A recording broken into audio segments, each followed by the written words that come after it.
Assalamualaikum warahmatullahi wabarakatuh. Waalaikumsalam warahmatullahi wabarakatuh. Innal hamdalillah nahmaduhu ta'ala wa nasta'inuhu wa nastaghfiruh wa na'udzu billahi min shururi anfusina wa min sayyiati a'malina.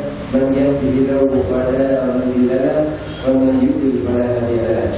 Asyhadu an la ilaha illallah wahdahu la syarika lahu wa asyhadu anna Muhammadan 'abduhu wa rasuluh. Ya ayyuhalladzina amanu taqullaha haqqa tuqatih wa la tamutunna illa wa antum muslimun. Amma ba'du, fa inna asdaqal hadithi kitabullah wa khairal hadi hadi Muhammadin sallallahu alaihi wasallam. وشر الأمور محدثاتها فإن كل محدثة بدعة وكل بدعة ضلالة وكل ضلالة في النار. Jamaah muslimah yang berbahagia, alhamdulillah kita memuji Allah Subhanahu wa taala karena di kesempatan sore hari ini kita dapat berkumpul kembali di mushola ini di dalam kajian ilmu, di mana ini merupakan karunia yang begitu agung yang sepatutnya bagi kita untuk selalu mensyukurinya.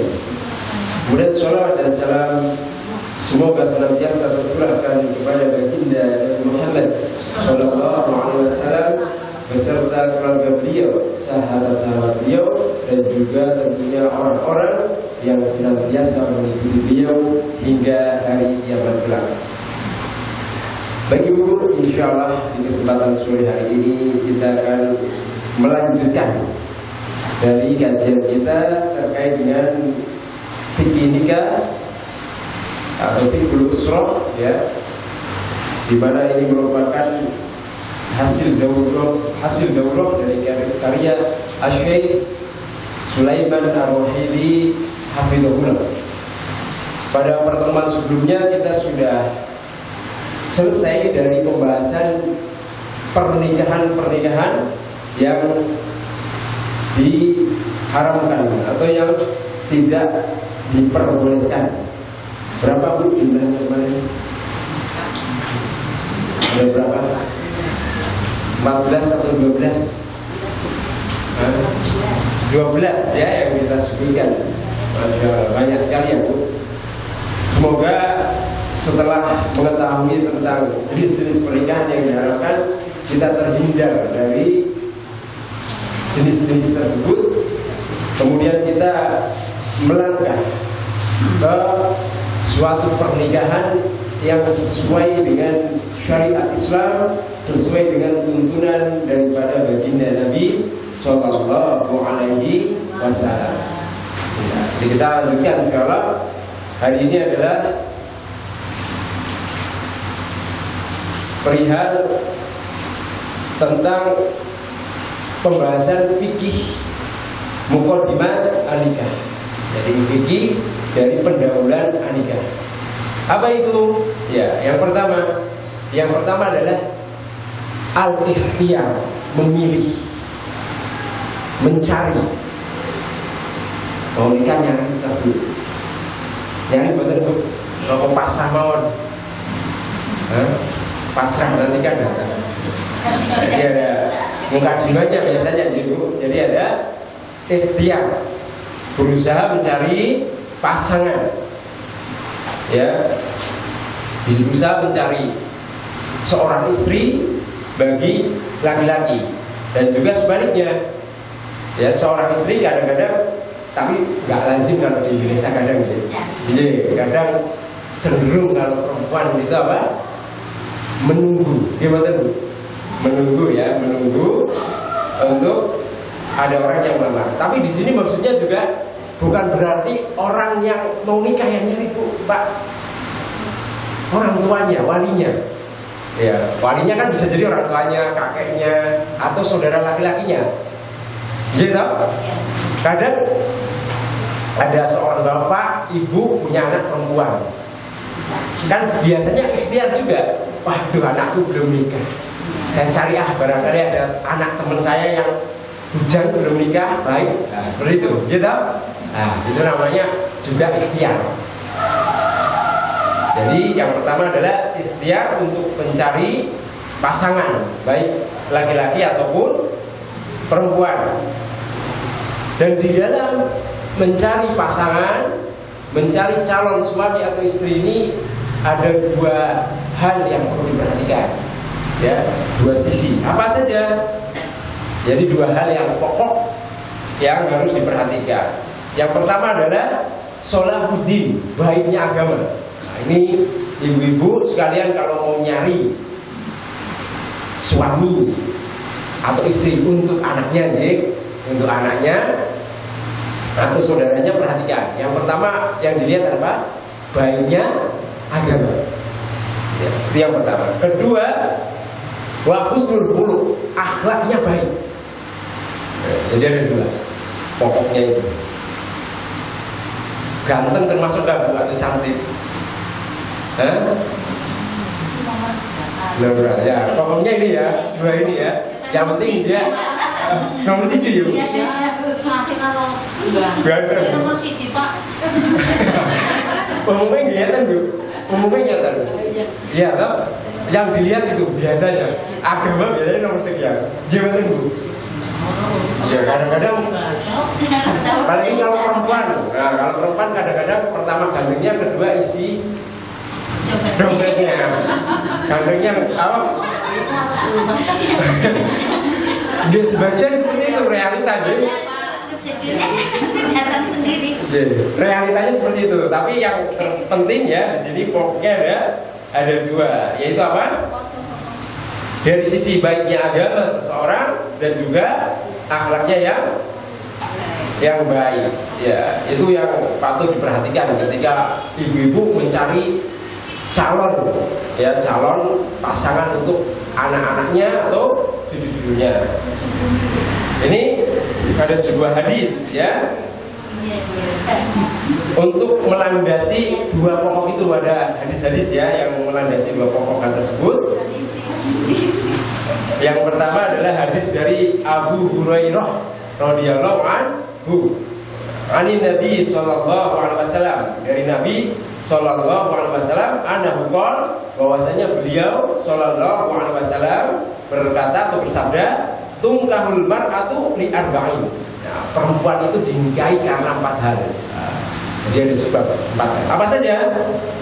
5 liha, karena hartanya. Wali hasabiya, karena kedudukannya, ya, jabatannya. Wali jamaliha, karena kecantikannya, ya. Wali diniha, karena agamanya. Kemudian fatfa bidzati din taribat yadak, maka pilihlah, ya, perempuan yang memiliki agama yang baik, niscaya kamu akan beruntung. Iya, tadi disebutkan ada 4 alasan perempuan itu dinikahi. Apa saja Pak Bu? Nggak ada Bapak, Ibu. Hartanya. Yang pertama, karena hartanya, Kecantikannya. kedudukannya, kecantikannya dan juga agamanya. Perintah Rasul pilih siapa? Agamanya. Petunjuknya Rasul agar perempuan itu yang baik agamanya dipilih. Tapi kemudian kalau dalam bahasa Arab, konteks dari sabda Nabi itu adalah tungkah, apa namanya, kata kerja pasif. Itu menunjukkan apabila ada seorang menikahi perempuan karena hartanya, itu boleh. Atau karena kecantikannya juga boleh. Atau karena kedudukannya, punya jabatan, ya, bupati misal atau camat, ya, atau dia anaknya bangsawan misalkan. Tidak apa-apa. Ya, atau yang agamanya, itu yang dianjurkan oleh Nabi Shallallahu Alaihi Wasallam. Jadi boleh ya Bu, kalau milik perempuan, ini anak laki-lakinya karena hartanya, boleh, tidak apa-apa. Tapi bukan mau ngerebut hartanya di situ ya. Karena barangkali kalau nikah dengan dia yang sugih kaya, hidupnya makmur gitu ya, tidak perlu kerja repot-repot gitu. Ya boleh ya Bu. Tapi kan ada petunjuk yang lebih baik. Siapa? Yang memiliki agama yang bagus, biar apa? Beruntung. Ini ada sebuah kisah juga. Saya lupa kisahnya namanya siapa, tapi ada zaman dahulu itu pasangan suaminya itu punya kitab-kitab ilmu agama banyak. Kemudian qadarullah suaminya itu meninggal, ulama meninggal. Akhirnya ada ulama lain yang menikahi perempuan itu. Alasannya apa, Bu? Karena kitabnya, pengen agar nanti bisa dapat kitab-kitabnya. Itu artinya apa? Dia kan pengen hartanya, tapi hartanya kan harta yang berharga. Kitab bisa dikaji ilmunya, kemudian banyak ilmu yang dia dapat. Tidak ada seperti itu. Bisa unik ya, Bu. Nikah karena ingin dapat kitab-kitab para ulama, kitab hadis, kitab fikih dan selainnya. Ya. Jadi ada, itu landasan yang pertama. Jadi harus memilih dari hal agamanya. Ya, meskipun boleh memilih yang lain. Karena apa? Itu sebab daripada keberuntungan atau kebahagiaan. Kemudian juga ini ada kaitannya juga, meskipun ada dua pokok tadi ya, kita harus memilih landasan agama seseorang ya untuk kita nikahi atau untuk putra kita, cucu kita, dan juga akhlaknya. Tapi ada juga hal lain, apa yang harus dijaga di situ, yang ada kaitannya dengan agama dan apa yang baik, yaitu yang dapat membuat kita bahagia. Nah, seperti itu. Kadang ada orang yang agamanya bagus, tapi mau nggak membuat kita senang, ya tuh, nggak membuat perempuan itu misalkan atau laki-laki itu suka dengan dia, karena mungkin kurang mempesona dari sisi wajahnya atau ada kecacatan, kan bisa jadi. Nah itu jadi akhirnya kan mungkin mikir-mikir nih, saya kalau pilih dia meskipun agamanya bagus, terus akhlaknya bagus tapi cacat, maaf cacat misalkan, jadi nggak membuat dia suka, gitu loh. Ya akhirnya kan kadang-kadang kita mikir-mikir mau pilih dia. Nah ini makanya ada kaitannya lagi, yaitu harus ada sesuatu yang membuat orang tersebut senang, bahagia untuk menikahi dia. Nah, jadi harus ada ikatan tersebut. Bisa dipahami, Bu? Bisa dipahami? Sini. Ya. Kemudian di sini ada sebuah dalil melandasi hal tersebut. Jadi dulu itu Jabir mengabarkan kepada Nabi Shallallahu Alaihi Wasallam bahwasanya beliau itu menikahi seorang janda. Jabir itu sahabat Nabi, ya, menikahi seorang janda. Nah, ketika Nabi kok mendapat kabar Jabir menikahi janda, disampaikanlah kepada Jabir, kenapa engkau tidak memilih gadis saja? Karena kalau gadis kamu bisa bermain-main dengannya, gitu ya. Dan dia bisa juga bermain-main dengan kamu, bersendahulu. Kalau sama-sama lajang kan enak ya untuk bercanda, bergaul seperti itu. Kemudian dari situ kita lihat bahwasanya Rasul menggambarkan ya kalau perempuan yang lajang itu umumnya akan bisa membuat apa? Bahagia, senang, karena bisa bermain-main. Beda juga ngapunten kalau rondo janda, apalagi banyak buntutnya, ngapunten. Ya, biasanya kan dia nggak bisa bermain-main, wis sibuk. Waduh, mungkin banyak yang harus ditanggung ya. Akhirnya kadang-kadang perempuannya lebih dewasa, nggak enak mau bercanda, ya toh? Mau bercanda takut menyinggung, gitu kan? Terus biasanya perempuan yang sudah apa ya, sudah janda, kemudian usianya matang, itu kan nggak terlalu suka dengan main-main canda-canda gitu ya. Biasanya bawanya serius dan penuh hikmah gitu ya. Nah kalau si bujang ini nikah dengan dia, mesti mati gitu biasanya ya. Mau ngajak canda nggak berani, karena apa, melihat sang perempuan ini apa, berwibawa biasanya. Ya jadi akhirnya nggak usah lah bercanda, atau ada sebab lain karena mosok bercanda di depan anak-anaknya. Iya toh, kadang lucu juga seperti itu, nggak bisa bebas istilahnya. Nah, itu alasannya sih. Jadi alasannya seperti itu. Akhirnya oleh Rasul Shallallahu Alaihi Wasallam diarahkan agar apa? Menyendiri gadis. Tapi memang Jabir itu ada alasan juga. Ya, ada alasan kenapa dia memilih janda. Kalau tidak salah dia mempunyai banyak saudara yang masih kecil-kecil.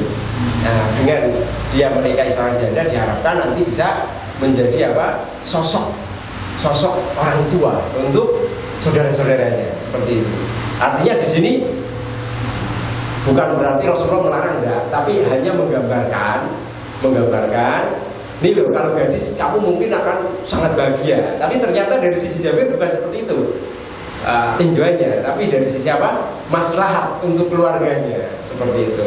Jadi misalkan nanti kok putra putri ibu dapat janda atau dapat budak, tapi memang itu maslahat besar ya ikhlas gitu, jangan dihalangi seperti itu. Misalkan memang sudah sama-sama suka, ngeten ya.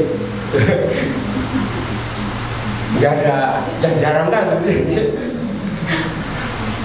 Ini nyambung tuh jadi nggak bermaksud apa-apa, cuma ya pernikahan kan biasa jadi bahas seperti itu. Nah begitu jadi.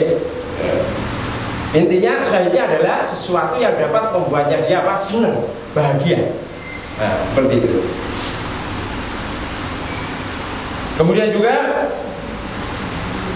ada sebuah hadis ya. Ini juga penting untuk diperhatikan oleh kita jenengan dari kaum ibu-ibu atau mak-mak ya, bahwasanya Rasul Shallallahu Alaihi Wasallam pernah ditanya ayyun nisa khair, perempuan mana yang paling baik ya. Maka Rasul Shallallahu Alaihi Wasallam bersabda menjawab pertanyaan itu, alladzi tasuruhu idza nadara, yaitu perempuan yang apabila dia dipandang akan menyenangkan suaminya. Enggak cemberut bu ya, jangan cemberut. Suaminya pengen lihat merengut aja, jangan. Nanti nggak jadi perempuan baik. Ya. Kemudian wa tuti'uhu idza amara, dia menaatinya apabila diperintah. Ya di sini maksud diperintah di sini adalah perintah yang sesuai syariat. Jadi misalkan suami menyuruh, wes pulang nggak usah sholat, ngapain sholat? Nah, ini nggak boleh. Karena apa? Perintahnya melanggar syariat. Atau misalkan ibu-ibu berjilbab, ya kan berkerudung. Suaminya pengen lawas, nggak usah lah berjilbab, gitu. Ribet misalnya, seperti itu. Nah ini juga nggak boleh ditaati, ya. Karena kalau seperti itu namanya ya, menuruti perintah yang melanggar syariat, ini tidak boleh. Jadi perintah di sini adalah perintah-perintah yang kaitannya dengan serasi dengan syariat Islam. Nah, misalkan buat jilbaban, kalau pakai jilbab itu tambah cantik misalkan, tambah berwibawa, tambah anggun. Nah itu harus wajib taati ya, karena perintahnya sesuai syariat. Kemudian dalam hadis disebutkan juga wala tukhalifu bi nafsiha wa maliha bima yakrah. Jadi perempuan tersebut tidak menyelisih dari dirinya, yaitu menjaga dirinya, ya menjaga dirinya dan juga hartanya dari segala sesuatu yang membuat suaminya itu benci. Jadi dia betul-betul menjaga dirinya agar apa? Agar suaminya itu tidak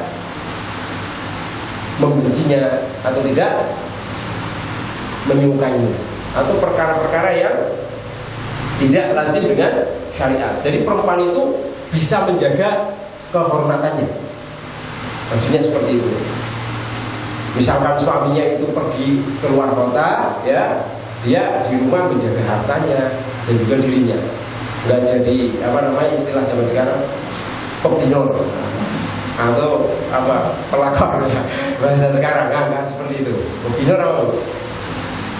perebut bini orang, ya, atau pelakor istilahnya, perebut lagi orang, tidak menjadi seperti itu, ya, atau tidak tergoda dengan hal-hal seperti itu. Jadi dia berusaha apa? Menjaga kehormatan dirinya, menjaga muruahnya, menjaga juga harta suaminya. Ya, jangan sampai nih ibu suaminya pergi keluar kota, kerjanya di luar kota, pelayaran misalkan, atau apa, hartanya kan dikirim biasanya, dikirim mungkin biasanya nafkahnya 5 juta, tapi ngirimnya kadang kan sampai 50 juta mungkin. Wah, dikirim segitu, sisanya kan biasanya suruh nyimpen. Nah, mentang-mentang suaminya jauh, haji mumpung, ke mall, belanja apapun, ya buat boya-boya. Nah, ini namanya tidak sesuai, ya, tidak bisa menjaga. Maka kalau sudah seperti itu ya nggak disebut perempuan yang terbaik. Ya, perempuan yang terbaik adalah perempuan yang bisa menjaga kehormatan dirinya ataupun harta milik suaminya. Gitu ya Bu. Dan dalam sebuah ayat disebutkan, ya, tentang wanita solihah itu as-solihatu qanitatun hafidhatun lil ghaibi bima hafidhallah. Jadi perempuan yang solihah itu adalah perempuan yang taat kepada suaminya dan juga perempuan yang bisa menjaga dirinya ketika suaminya sedang tidak ada di rumah. Nah, ini perempuan soleh seperti itu. Saya yakin ibu-ibu apalagi sudah semangat ngaji ini, ya luar biasa. Saya kira ibu-ibu semua mudah-mudahan mendapat gelar dari sebaik-baik perempuan, ya.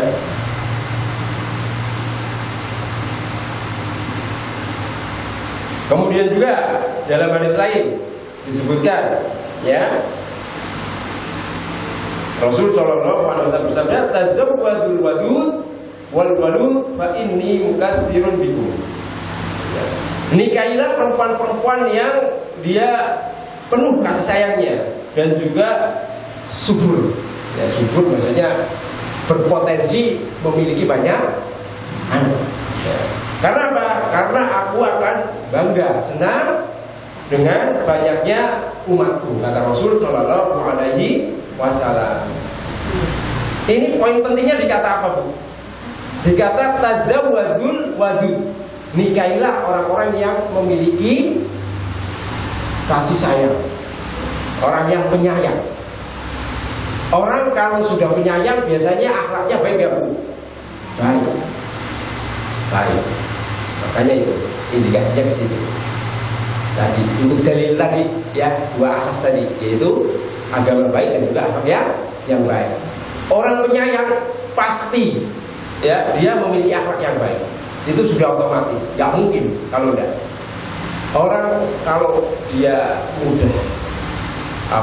mudah tersentuh, kemudian menyayangi sesama, menyayangi bahkan hewan-hewan disayangi, ya, apalagi manusia disayangi, itu udah otomatis. Udah otomatis apa? Perempuan itu dari sisi dasarnya hatinya itu betul-betul apa? Baik dan bagus. Ya, Bu.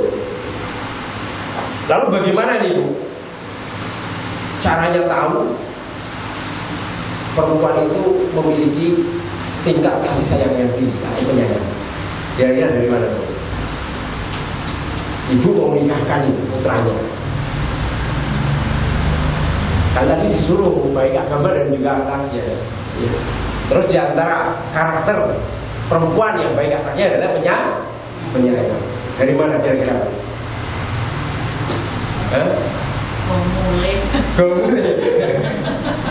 Gomule lihat ya, Bu. Dia kalau ada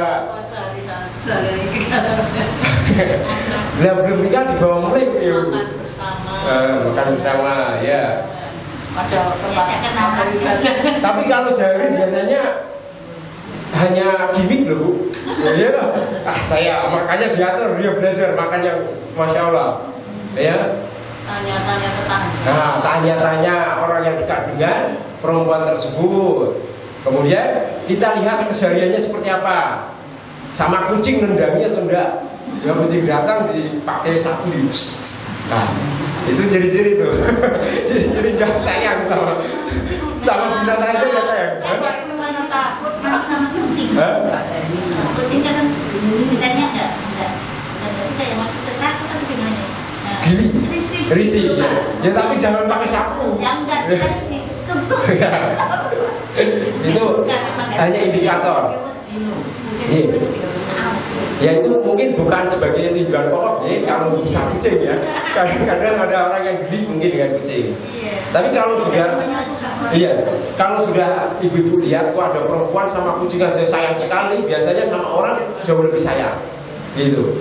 Walaupun kalau dengan kucing orang yang ngusir aja belum tentu nggak punya rasa jiwa penyayang ya, belum tentu.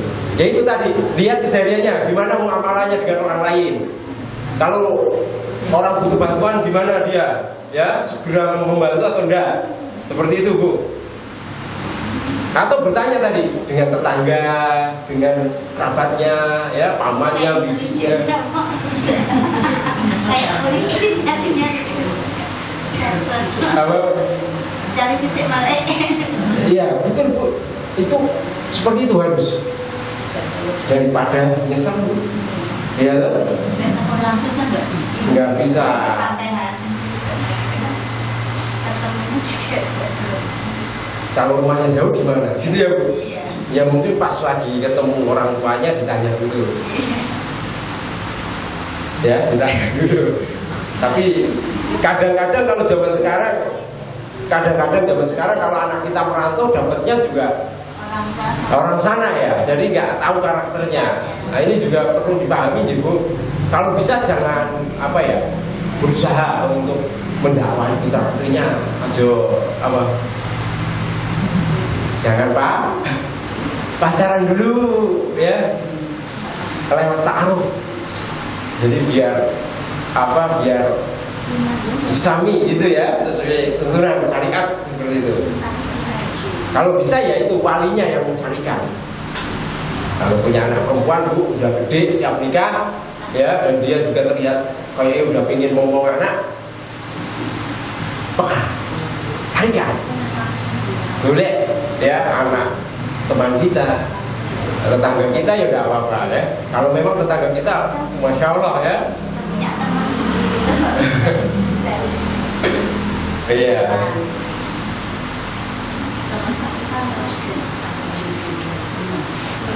Begitu aja Bu. Baik. Itu dari sisi perempuan, kita tadi bicara perempuan. Lalu bagaimana kalau dari tinjauan laki-laki? Gimana ini? Ya tadi perempuan. Tinjauan laki-laki. Maka di sini ada sebuah hadis dari Abu Hurairah juga, bahwasanya Nabi Shallallahu Alaihi Wasallam bersabda, "Idza khataba ilaikum man tardawna dinahu wa khuluquhu wa zawajuhu ila taf'alu takun fitnatun fil ard wa fasadun 'arid." Jadi apabila datang seorang lelaki yang melamar, yang engkau itu ridho dengan agama dan akhlaknya, maka nikahkan layak. Apabila niscaya akan terjadi fitnah di muka bumi, ya, atau kerusakan.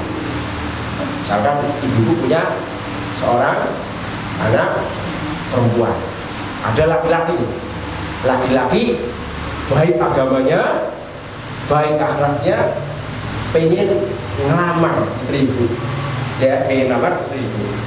Nah ini petunjuk Rasul Shallallahu Alaihi Wasallam ya. Sebagai walinya hendaknya dia menikahkan dengannya. Ini tujuannya wali ya, walinya menikahkan dengannya. Karena apa alasannya? Kalau tidak nanti bisa-bisa terjadi fitnah atau kerusakan. Ya kadang-kadang dalam masyarakat. Ibu siapa namanya? Ibu A. Kalau laki-laki datang padahal orangnya baik agamanya, rajin sholat ke masjid, rajin ngaji, ya rajin sodako, akhlaknya bagus, ngelamar kok nggak diterima. Nah, untuk bapak A kan walinya, bapak. Ya, akhirnya apa di masyarakat? Iya, apa yang dicari? Iya. Mungkin nunggu laki-laki yang datang bawa Mercedes Benz mungkin ya, atau Jaguar, jadi fitnah. Seolah-olah menyoroti apa keluarga yang efek tersebut. Nah, ini makanya anjuran untuk para wali kalau memang ada laki-laki yang dia bagus agama dan akhlaknya, nikahkan dengan putrinya ya, para wali. Nah, nanti matur ke bapak, ibu, apa mbah ya sebagai. Jadi wali kan ada bapak, ada kakek ya, ada saudara laki-laki, ya, ada paman, itu walinya semua. Nah, itu kalau ibu kan tidak termasuk ya, ibu bukan wali karena perempuan. Nah, nanti disampaikan, nanti ibu kalau nanti pak ya, kalau ada laki-laki bagus agama dan akhlaknya diterima saja, kita nikahkan putri kita dengannya. Tapi ada pertanyaan lagi nih bu, ada pertanyaan. Misal baik agama, baik akhlaknya. Anak kita, anak perempuan kita tidak suka. Gimana bu? Gimana nih? Boleh nggak perempuannya menolak? Boleh nggak? Lebih baik bu agama. Nah, kalau dari sisi perempuannya boleh menolak. Kalau memang nggak suka, ya nggak suka. Ya, dari sisi anak kita yang perempuan yang mau kita nikahkan boleh menolak. Meskipun si bapaknya, walinya itu setuju, ya wes. Tapi kan nggak langsung serta-merta besok nikah ya kalau laki-laki enggak. Izin dulu. Mau enggak kamu? Tadi dok ada mas itu datang nembung bapak mau serius sama kamu. Kamu kira-kira gimana? Kalau perempuannya mau, lanjut. Kamu, wah mau pak, ya, dia kayaknya begini itu pak. Misalkan, saya kurang suka sama dia, kurang ganteng dikit gitu misalkan. Ya boleh, ya perempuan itu menolak boleh, ya boleh. Jawabannya aku sudah punya pilihan sendiri. Aku sudah punya pilihan sendiri, waduh. Iya. Ya intinya apa bu? Intinya boleh perempuan ya anak kita menolak di situ. Tapi bagi walinya diharapkan apa? Menyetujui gitu ya. Kalau memang laki-laki itu bagus agama dan akhlaknya. Urusan nanti si putri menyetujui enggak ya nanti setelah ditembung. Ya landasannya apa? Ya jadi ada sebuah hadis sabda Nabi Sallallahu Alaihi Wasallam yang artinya as-sayyibu ahaqqu binafsiha, seorang janda lebih berhak untuk dirinya min waliha atau min waliha, dari walinya. Ini janda lebih berhak untuk dirinya. Jadi kalau ada yang ada laki-laki kemudian suka sama janda tertentu, dia ingin menikahinya, sang janda itu lebih berhak untuk menerima atau menolak. Walinya nggak boleh maksa. Nggak boleh maksa walinya, ya. Kalau memang perempuan tersebut sudah senang suka, meskipun istilahnya walinya nggak suka, harusnya dia apa? Dia menghormati keputusan anaknya itu misalkan atau saudaranya itu. Karena apa? Karena seorang janda itu lebih berhak untuk dirinya. Itu jadi pahami. Berbeda dengan gadis, ya berbeda dengan gadis. Bapaknya berhak, walinya berhak, tapi di sini ada kelanjutannya. Wal bikru tusta'maru, ya, wa idnuha subutuha. Dan seorang gadis itu diminta persetujuan dulu, ya, meskipun walinya sepakat setuju, tapi jangan serta-merta, meskipun punya hak, ya, di situ untuk menikahkan putrinya harus izin dulu. Mau nggak dok? Sama dia, bapak suka sama dia, bagus, agamanya bagus, akhlaknya ganteng pula. Nah, itu ditawari. Misalkan dia sudah sepakat juga nikahkan. Nah di sini hadisnya disebutkan wa idnuha subutuha, dan izinnya itu dengan diamnya. Tapi anak-anak sekarang kayaknya berani ya bu, nggak suka ya ngomong gitu ya, nggak diem, mau ya mau gitu, terus terang ya. Nah ini kalau zaman dulu perempuan itu agak pemalu ya, jadi kalau ditawari laki-laki dia mau bilang dia itu seolah-olah harga dirinya kan gimana gitu ya mungkin ya. Akhirnya dikasih indikasi kalau perempuan itu diam berarti dia setuju. Gitu. Berarti setuju. Kalau menolak dia akan bicara, Pak, tidak, saya tidak suka. Gitu. Bisa dipahami Bu? Pernah Bu tanya anak putrinya atau pernah mungkin dilamar kemudian minta persetujuan? Belum? Iya, anak berarti tadi Bu ya nyarinya yang perempuan badut ya, penyayang, gitu, iya. Selanjutnya, ya,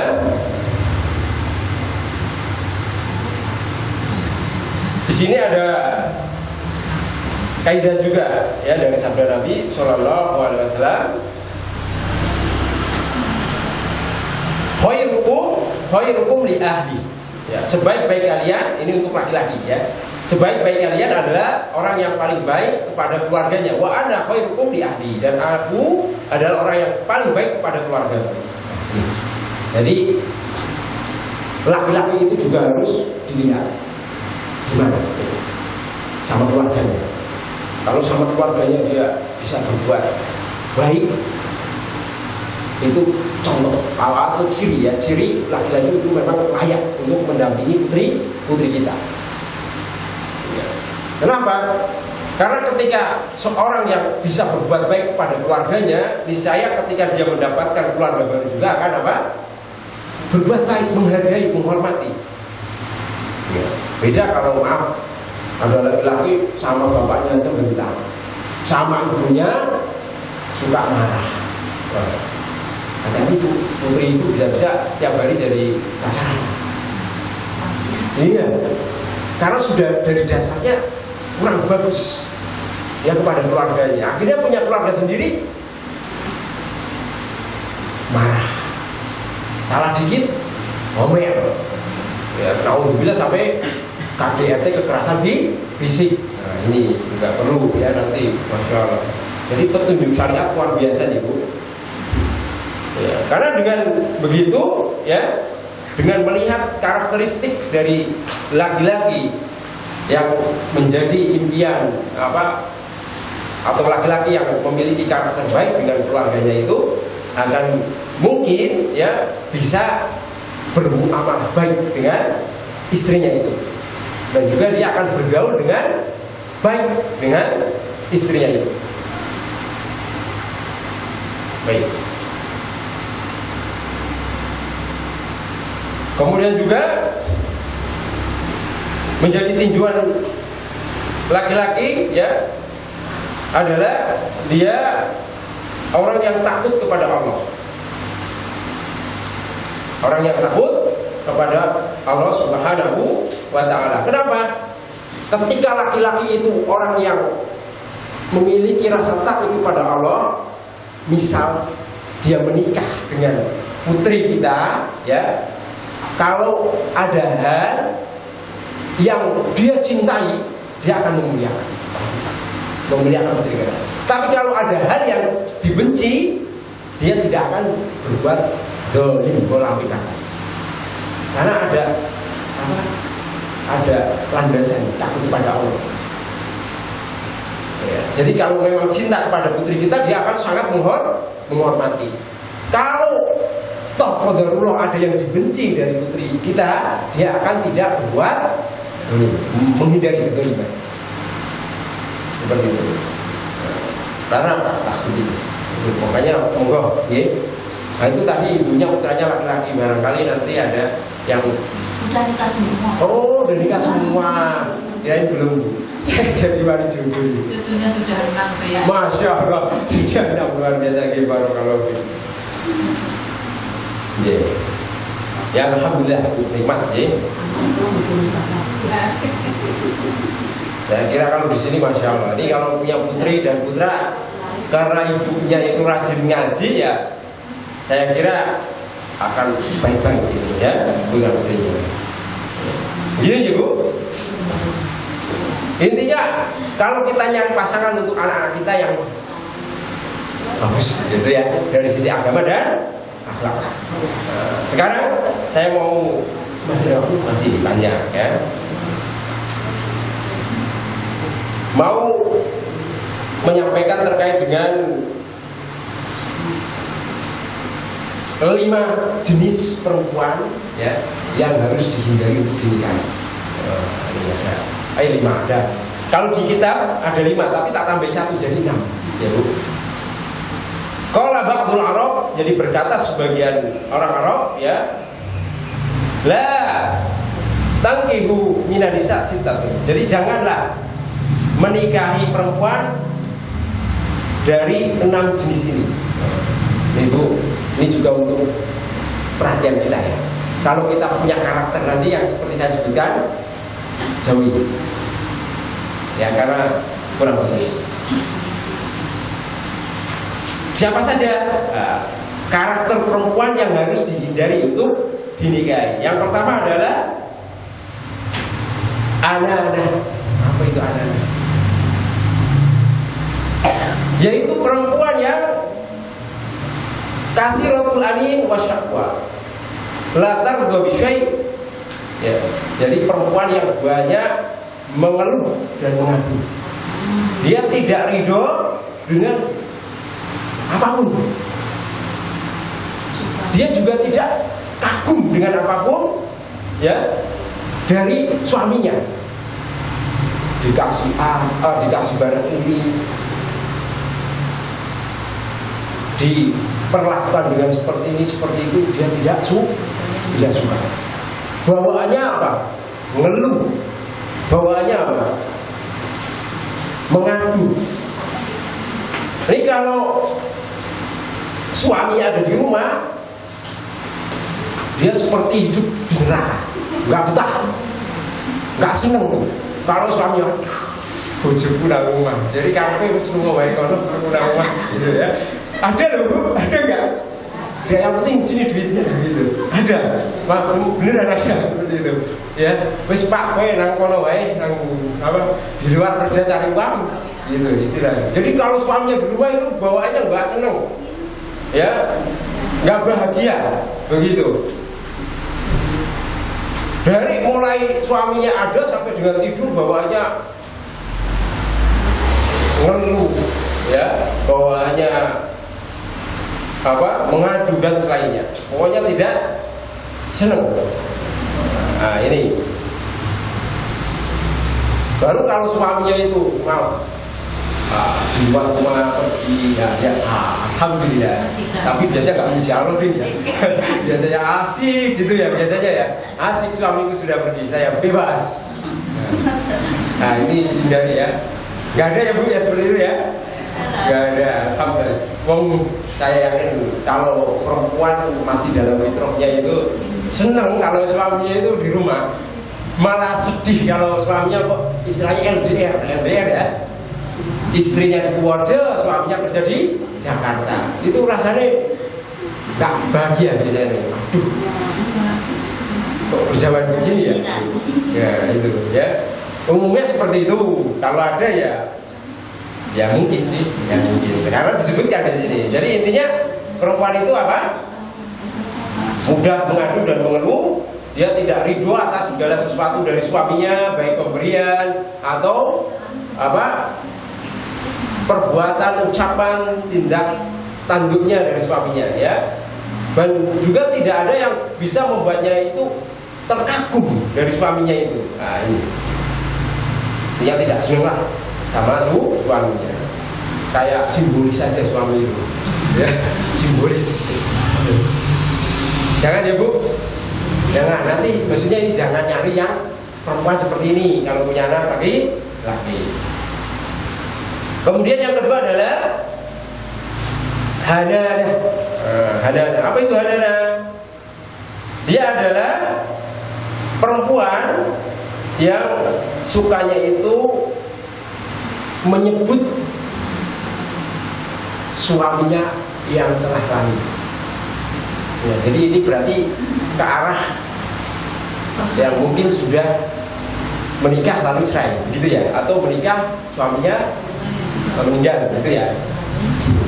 Nah ketika dia menikah, sukanya menceritakan kebaikan suaminya yang terdahulu. Ini loh Pak, dulu si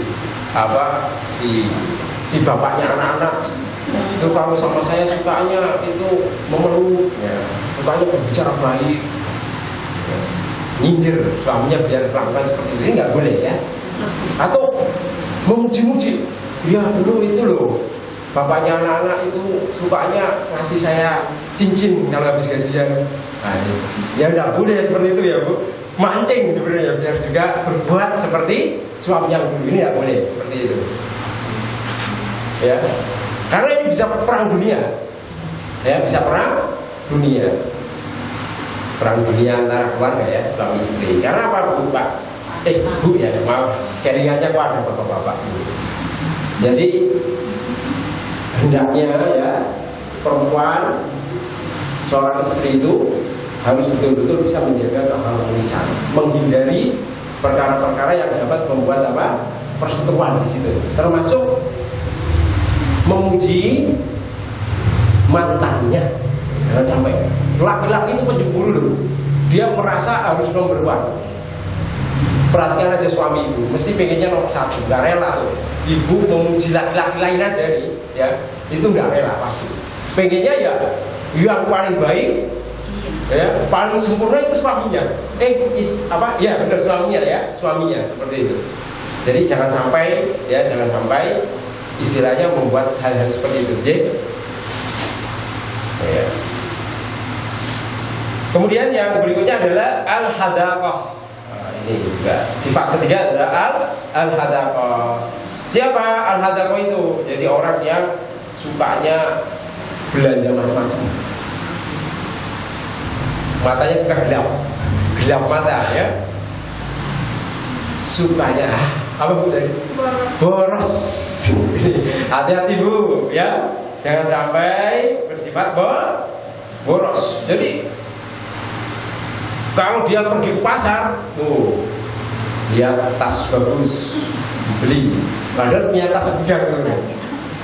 Lihat sepatu, wah kayaknya cocok nih Pak, saya beli ya Pak.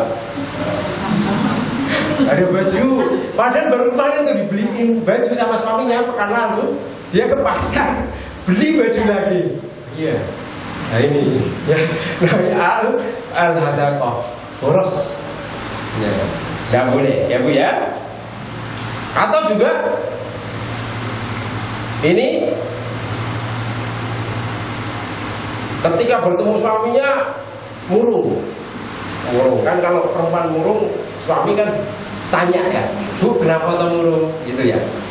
Setelah murung diceritakan apa, jadi dia pergi ke temennya, tetangganya, melihat isi rumahnya penuh pernak-pernik yang indah ya.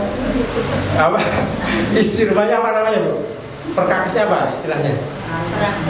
Perabotan, terus apa lagi? Hiasan rumahnya itu membuat dia kagum. Pulang-pulang merengut sama suaminya. Menurut kenapa toh Dik? Ya, kenapa toh Bu pulang-pulang? Itu loh Pak, itu tetangga ya, rumahnya Masya Allah, dalamnya kursinya itu dari kayu jati paling top. Piringnya coba tadi saya makan, Masya Allah harganya 100.000 satu piringnya. Lihat di rumah pakai piringnya piring biasa misalkan. Itu loh Pak, motornya baru. Nah, ini nggak boleh ya Bu. Ini namanya apa? Al-hadaqah. Ini kan ngompori suami. Ya makanya nggak heran ya Bu, kadang sebagian istri memang jadi fitnah untuk suaminya. Akhirnya karena suaminya itu saking cintanya, istrinya itu suka kalap matanya ya, suka iri kepada barang-barang orang lain, memaksa suaminya untuk nyari duit yang banyak biar bisa seperti tetangganya, biar bisa seperti temannya, biar bergaya ya, bisa beretel bilangnya kalungnya gitu. Suaminya yang nggak sanggup kadang-kadang akhirnya melampaui batas. Ada yang korupsi, ada yang berbuat curang, menyolong dan sebagainya. Nah, jadi hartanya yang dicari yang tidak halal. Karena apa? Ingin membahagiakan istrinya. Nah ini juga repot. Ya, jadi jangan sampai ya kaum perempuan ya. Nah, nanti ibu-ibu kalau punya putra, cek dulu ini ya, perempuan itu suka begituan enggak tuh? Ya, suka boros enggak? Suka iri enggak dengan barang temennya? Nah, dilihat. Kalau suka kayak dulu, meskipun anak laki putra. Nah itu kalau disebutkan dalam kitab-kitab ulama itu wanita yang nggak boleh dinikahi karena sifatnya begini-begini. Nanti kamu nggak bahagia loh. Wes kadung, wes kadung ya.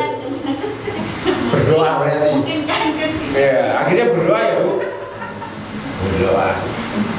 Jadi baik bu di sini berapa bu tadi? 6 baru disebut berapa? Anana, hadana, hadaqah. Berikutnya yang keempat al-barokah. Al-barokah. Apa itu al-barokah? Dia itu selalu sibuk dengan dirinya. Jadi suaminya dicuekin, rumahnya dicuekin, ya banyak piring, banyak pakaian, biarin yang dicuci. Nanti suamiku juga yang nyuci. Ya, dia malah apa sibuk banget? Kok pinter bu? Iya, bersolek, hobinya, waduh, di merah-merah ini ya, di levelnya beliau minta ampun, senangnya berdandan, bersolek. Urusan rumah suaminya, pokoknya biarin, yang penting gue tampil anggun, tampil cantik, seperti itu. Ya, seperti itu. Jadi dia sibuknya urusannya pribadi dia, nggak peduli itu sama suaminya. Ya intinya saya tampil cantik dan anggun sampai dia kalau bersolek masya Allah warna-warni. Ya matanya apa? Ada residu atau saya nggak paham ya. Ini apa gitu? Hiasan perempuan. Ibu-ibu yang lebih paham.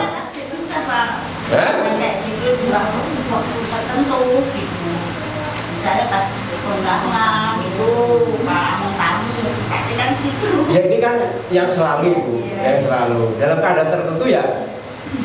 Kalau memang untuk tujuannya suaminya biar makin cinta, ya bukan tampil anggun cantik. Terus kita nggak melupakan nih nyuci piring ya nyuci piring, jangan sampai sampah di halaman rumahnya masih numpuk.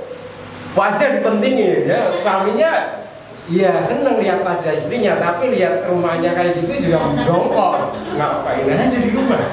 Aku lagi kan begitu. Nah ini juga jangan ya, jangan sampai ya bu.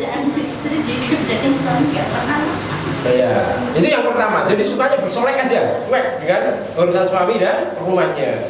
Yang kedua takrif dari barokah adalah dia tidak mau makan. Tidak mau makan. Kalau mau makan, dia nyimpen untuk dirinya sendiri. Jadi senangnya makannya bersendiri tuh. Semua enak-enak ya saya. Ada seperti itu enggak ya? Jadi senangnya itu kalau makan sendiri, punya jatah sendiri, ya, yang luar biasa. Nah, begitu. Jadi, ada loh perempuan seperti itu. Tapi kalau normalnya perempuan ya senangnya makan bareng suami ya, malah suap-suapan begitu ya, biar harmonis begitu. Nah ini, ya. Itu yang ke berapa bu? 5. Keempat. Sekarang yang kelima. Kelima adalah asyadaqah. Apa itu asyadaqah? Sadaqah itu adalah orang yang sukanya ngomong. Jadi ngomong terus. Dia di rumah itu pakai terus ya, cerewet. Apa-apa dikomentari, cerita ini macam-macam. Sampai-sampai suaminya jadi apa? Pendengar setia terus. Tiap hari begini dengerin apa? Suaminya jadi penyiar radio begitu ya. Ini juga enggak bagus ya, perempuan seperti ini ya. Dia banyak sekali omongnya gitu. Ya. Karena kalau biasanya sudah banyak ngomong itu, apa-apa kan diomongin bu.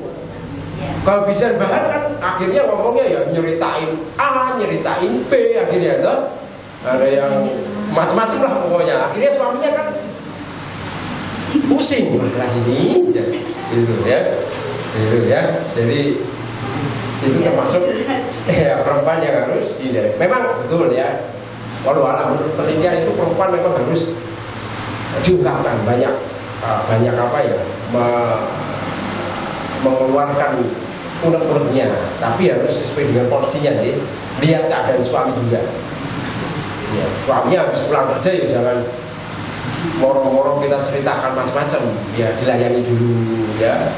Digodokin air buat mandi, disiapin makannya, pakaiannya disiapin. Setelah itu makan ringan bareng ya, ngopi ngeteh bareng, baru ngobrol. Biar bikin seneng dulu suaminya. Ya jangan sampai wes belum apa-apa diceritain macam-macam. Capek. Ya. Kemudian yang keenam, yang terakhir adalah al-manana. Apa itu al-manana? Jadi perempuan itu suka ngasih nih pada suaminya, ngasih hadiah baju, boleh ya Bu, ngasih hadiah tas misalkan, ngasih sepatu dan selainnya. Kan ada perempuan karir, dia punya uang lebih, kadang kan pengen. Kalau hasil keringat istri itu milik sendiri Bu ya, bukan milik suami. Jadi boleh kalau misalkan ibu punya penghasilan sendiri, disimpan sendiri, kemudian untuk menafkahi keluarga ibu atau membantu suami juga boleh, atau memberikan hadiah untuk suami juga boleh. Jadi, hasil keringat istri ya, dia suka memberi nih, tapi juga suka mengungkit-ungkit pemberiannya. Tapi suka mungkin. Ada nggak Bu? Ada ya Bu, ada seperti itu. Jadi suka memberi tapi suka mengungkit. Ini loh aku sudah ngasih kamu ini masa sih nggak peka kepadaku. Saya lagi capek ya kok pijeti toh Pak. Iya. Ada suaminya lagi kerja, habis pulang kerja. Jangan.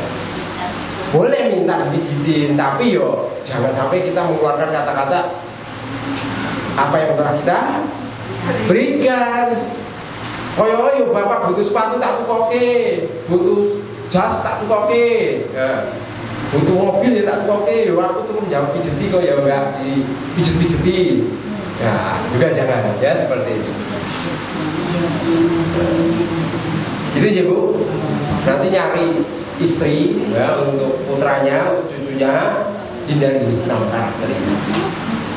Cari betul-betul perempuan ini layak jadi istri untuk anakku, untuk cucu. Ya. Baik, saya kira cukup ya Bu, karena sudah pukul 5, barangkali ibu-ibu ada ruang lagi untuk menuntaskan pekerjaan rumah.